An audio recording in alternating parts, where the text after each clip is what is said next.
E aí, galera do Papo de Cinema, tudo bem? Olha o prazer que eu estou tendo de estar aqui com a Tatiana Quintela, produtora executiva de Amigas de Sorte, entre outras coisas que a gente vai falar aqui. Tatiana, muito obrigado por aceitar o nosso convite para esse Papo de Cinema. Obrigada a você, Marcelo, pelo convite. Muito feliz de estar aqui com vocês. Coisa boa. Primeiro de tudo, vamos começar pelo começo, como diria o redundante. Como é que o projeto do Amigas de Sorte chegou até vocês? Como é que chegou até ti? Como é que teve o primeiro contato com esse projeto? Foi o seguinte, um dia eu fui numa reunião, num evento, e aí a gente estava conversando com vários amigos e atores, e vieram reclamar, pô, por que só tem filme com para jovens? Por que que a gente não faz uma homenagem aos grandes atores brasileiros, tal, que nem fazem muito em Hollywood, nos Estados Unidos? Aquilo não sai da minha cabeça. Aham. E aí teve um dia que estava tendo um edital de roteiro, eu comecei a rabiscar, escrever, eu falei, não sou roteirista, não está saindo tão bem, mas eu já tive umas ideias que até entraram no filme. E aí, como eu admiro muito o trabalho da Fernanda Young e do Alexandre Machado, chamei eles adoraram a ideia, acharam sensacional, e aí eles criaram um argumento maravilhoso. E aí a gente começou a trabalhar, eu comecei a falar com a Globo, parceiros, etc. Todo mundo começou a gostar do projeto.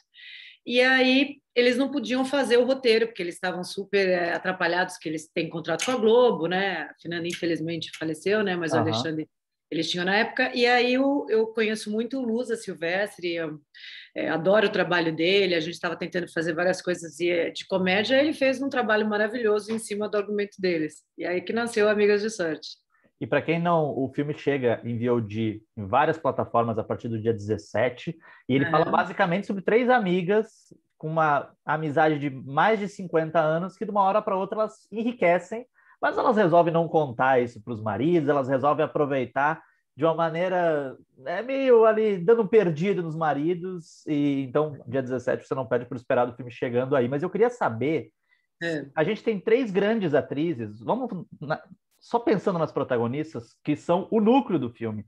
Aham. Essas três grandes atrizes, elas estavam no projeto desde o começo, elas foram pensadas desde o começo, alguma não pôde. Elas não estavam, para falar a verdade, quando a gente estava transformando o filme, ele estava aquele bem clichê que seria masculino.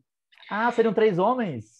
Seriam três homens. Sério? E aí, é sério. E aí depois a gente teve que trabalhar muito nisso, porque a gente não estava encontrando agenda, teve vários problemas com os outros atores e tal. E aí a gente resolveu mudar. Foi essa mudança radical Aham, que vieram essas três maravilhosas atrizes aí do filme. E isso foi um trabalho muito grande dos produtores de elenco, que foi o Chico Ascioli e a Ana Luísa Zappa. aham. Então, quando vieram esses três nomes, assim, foi sensacional, foi muito bom, A gente- surpreendente, até dessa coisa de temperamento feminino.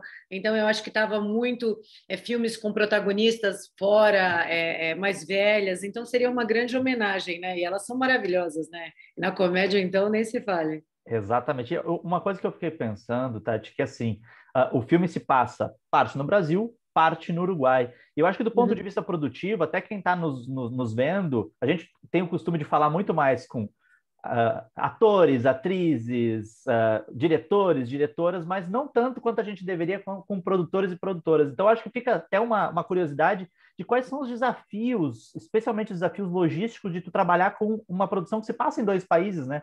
Por mais que o É, Uruguai seja nosso vizinho, ele é vizinho do Brasil do Sul, né? Então tem todo um é. desafio. Imagina um desafio logístico bem grande, né? Nossa, foi muito grande. Com transporte, com estadia, com a língua, com remessa de dinheiro. Então, não deu tempo da gente ter tempo hábil para fazer uma coprodução. Então, foi dinâmico. Para você ter uma ideia, até eu virei. Eu era motorista do elenco principal. Olha, Aluguei o carro e eu que dirigia. Então, porque lá os custos são muito altos, né, em dólar ainda. Então, sim, foi um grande desafio. Foi um grande desafio. Mas foi uma delícia. Foi inesquecível. que bacana. E ainda sobre essa questão, acho que do trabalho especificamente da produção, existe um clichê muito disseminado, por isso, bem por isso, um clichê, de que produtores e diretores têm um diálogo às vezes muito truncado, que os produtores eles ficam querendo, né, encher o saco dos cineastas, e a gente sabe que isso não é verdade, que esse diálogo pode ser um diálogo muito produtivo, criativamente. E aí eu queria que tu falasse um pouquinho como é que foi tua relação com o Homero nesse sentido, né? Do Claro. olhar da produtora com o olhar do diretor.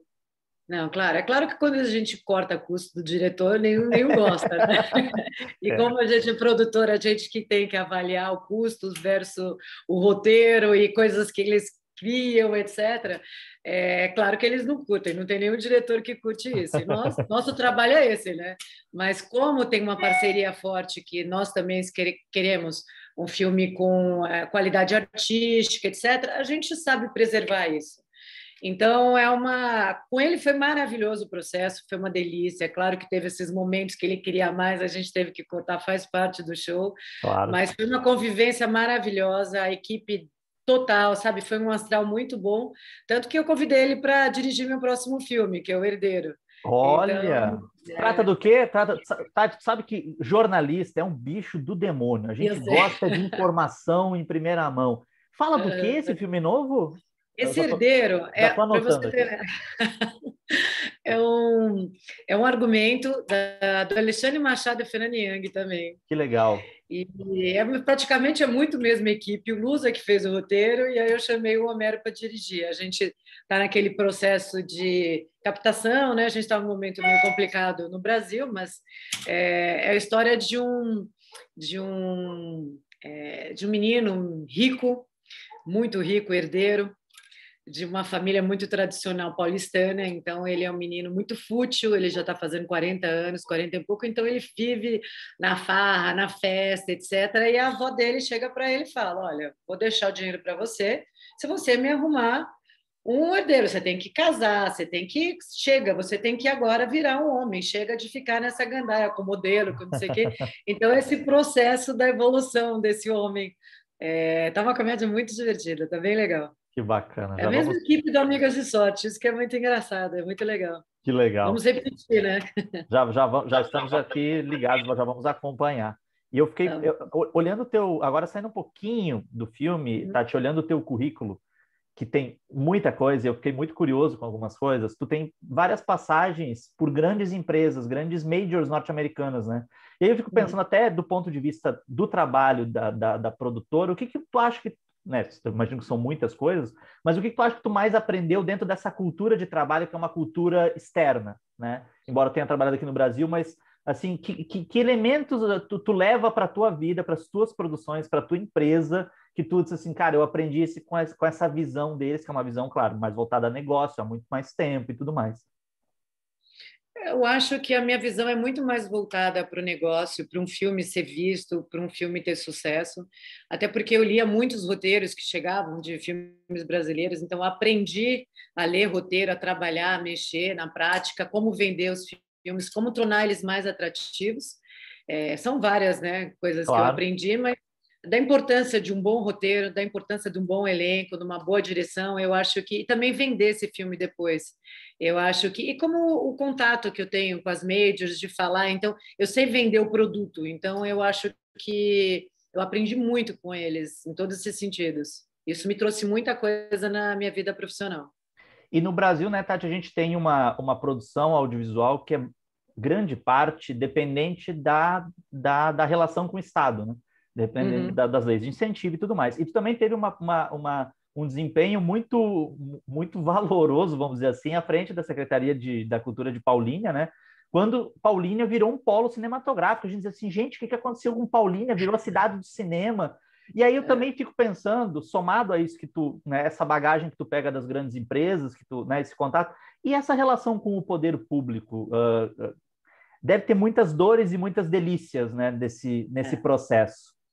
Tem muitas dores até para você entender a parte jurídica, como que eles funcionam do outro lado, é muito complicado.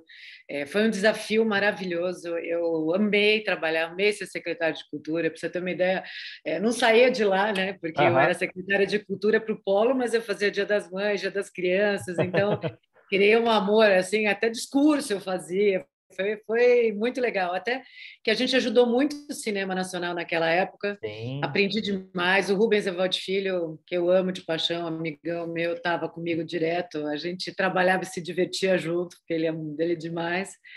E foi incrível, foi incrível. Eu aprendi muito. Eu conheci todo o mercado também, me deu a oportunidade de conhecer outro mercado de outro lado e também de participar dos editais, né? Que é uma coisa que hoje eu estou ao contrário, né? Sim. Então Para você ver o que é importante nos editais, o que é importante do teu projeto. Então, eu tive o outro lado lá também, que foi maravilhoso. Não, e o bacana é porque Paulínia não era só uma janela, né? Não era só um festival de cinema, estava muito longe disso, né? Era também uma possibilidade de incentivo à produção de cinema, né? A gente teve vários filmes que foram rodados, se não me engano, o Palhaço do Celton Mello foi rodado, parte em Paulínia Foi. também, né? Então, assim, era uma cadeia muito grande, é uma pena que é isso, né? Infelizmente, a gente dependa desses humores governamentais que entra governo, Editais e sai municipais. governo, difícil, né? Não, o teatro maravilhoso, os estúdios, a Nossa, Film Commission, a cidade inteira estava voltada para trabalhar com os filmes, muita gente criou novos empregos, começaram a... é uma pena porque realmente a gente tinha um sonho e a gente conseguiu virar realidade e depois foi destruído, mas é um problema que a gente tem, como você disse, né, dessa coisa do governo com... é triste, porque triste. tinha tudo para estar continuando sendo realmente um polo de produção do Brasil. Uma Sim. pena. Vamos voltar a falar de coisa feliz, de amigas que têm sorte. E aí eu queria te perguntar o seguinte: o filme está chegando, como eu falei mais cedo, está chegando dia 17 em VOD. E a gente está num momento que é um momento muito particular, historicamente, né? Um momento muito particular, que é pandemia e tudo mais. E a gente está vendo, por exemplo, streaming VOD assumindo um protagonismo. Talvez a pandemia tenha acelerado um processo que fosse, de toda forma, inevitável. Mas como é que tu está vendo essa questão de lançar um filme como Amigas de Sorte, que é um filme que tem um apelo popular, que, né, se a gente tivesse com todas as salas funcionando, todo mundo tranquilo, todo mundo vacinado, talvez fosse um filme assim para fazer, sei lá, 1,5 milhão de espectadores. E como é que tu está Uhum. sentindo esse processo de lançar ele em VOD e de, infelizmente, ter que, né, prescindir da sala de cinema por conta de tudo que a gente está vivendo? É triste, Marcelo, porque o nosso filme está pronto há 1 ano e 7 meses, mais ou menos, e a gente estava esperando uma grade para lançar ano passado, e quando a gente pôs a data, aconteceu todo esse momento triste que o Brasil e o mundo estão vivendo, e a gente chegou à conclusão que o filme ia ficar velho, que a gente tinha que lançar e seguir conforme os outros estúdios e as outras produtoras de lançar direto no VOD. É triste porque esse calor que você tem com o público, com jornalistas, coletivas e o cinema, a tela de cinema, é uma coisa extraordinária. Você está lá parado. O cinema é uma coisa é muito diferente de você estar na tua casa na TV. É Sim, claro que tem gente que assiste, etc., mas a gente fez aquele filme pro cinema, né? E como você falou, tem um apelo popular muito forte.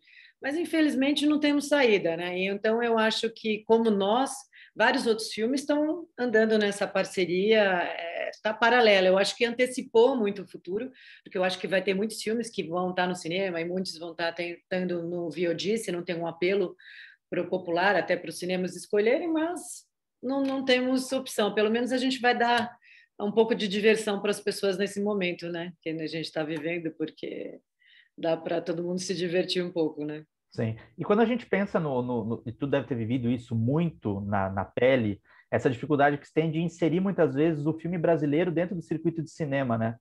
Nosso É circuito muito. muito ocupado pela produção estrangeira, a gente tem mecanismos insuficientes para garantir o espaço do cinema brasileiro. E aí eu fico me perguntando também se esse momento, né, que é um momento que impõe uma série de dificuldades, também não é um momento para a gente pensar no streaming, no VOD, como uma possibilidade bacana de escoar essa produção para que essa produção chegue ao público, né?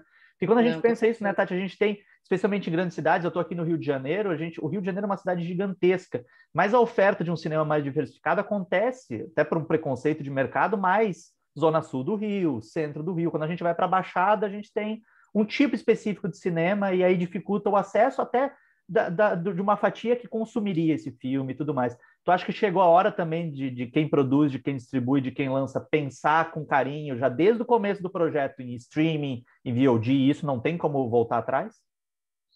Eu acho que vai ser uma tendência no futuro, né?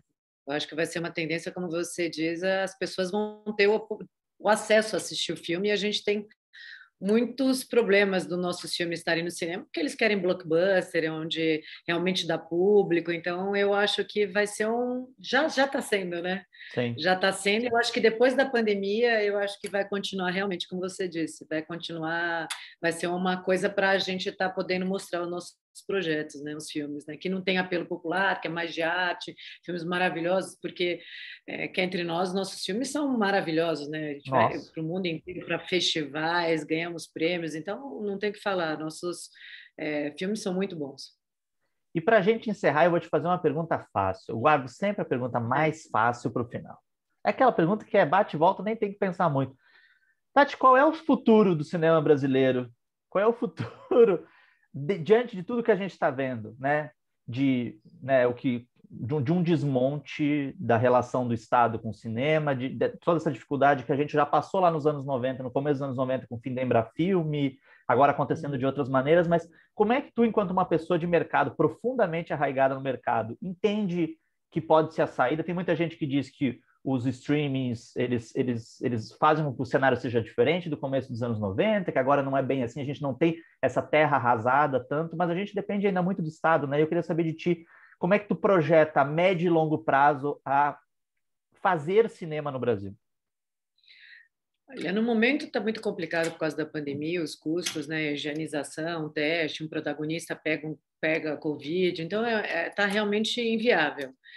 E hoje a gente tem uma relação muito problemática da cultura com o governo, então esse desmerecimento que é triste, né, demais ver isso. E a gente pode ver como nos outros países, o único que não precisa de subsídio é os Estados Unidos, porque para eles é business, os filmes deles viajam para o mundo inteiro, então é um business muito grande, faz muito tempo. Então a gente, como Europa, como América Latina, a gente precisa de subsídio. E eu espero que isso mude. Tá complicado, mas eu espero que isso aí mude, e que tenha uma luz no fim do túnel aí, que enxergue, porque são 500 mil empregos, são muitas pessoas que trabalham nesse setor e amam esse setor, e eu acho que a gente faz diferença nos internacionais, nos festivais internacionais, nacionais, eu acho que isso gera emprego em todos os lugares, em todos os sentidos, e eu acho que a gente está numa situação muito delicada. Eu estava até olhando vários relatórios da Business Week, e um dos grandes que tiveram muito problema por causa da pandemia foi entretenimento, né? Diz que Sim. menos de 43% no mundo, assim. Então, é uma crise muito grande que a gente está vivendo. Então, eu espero que depois que passar essa pandemia, realmente olhe com outros olhos, porque a gente tem muita coisa para contar, nossa cultura é muito rica, é muito maravilhosa, então é triste ver esse momento. Eu fico triste e frustrada, para falar a verdade. Mas a gente tem que acreditar que isso pode mudar, né? Exatamente. Lembrando que Amigas de Sorte chega no dia 17 aos principais canais de VOD do Brasil, então não perca. Falamos aqui com Tatiana Quintela. Tati, muito obrigado pelo teu tempo, por trocar essa ideia com a gente, que a gente gosta tanto sempre de falar isso, justamente porque a gente fala pouco com a galera da produção. E assim, eu tenho amigos produtores que dizem assim, Marcelo, mas a gente também existe, nós somos Né? imprescindíveis. Então, assim, muito obrigado por ter tirado esse tempo para falar com a gente. Imagina, muito obrigada, Marcelo. E não se esqueçam, gente, dia 17 de maio, nos principais VODs do Brasil. Assistam. Show de bola, obrigado. Obrigada, Marcelo. Tchau.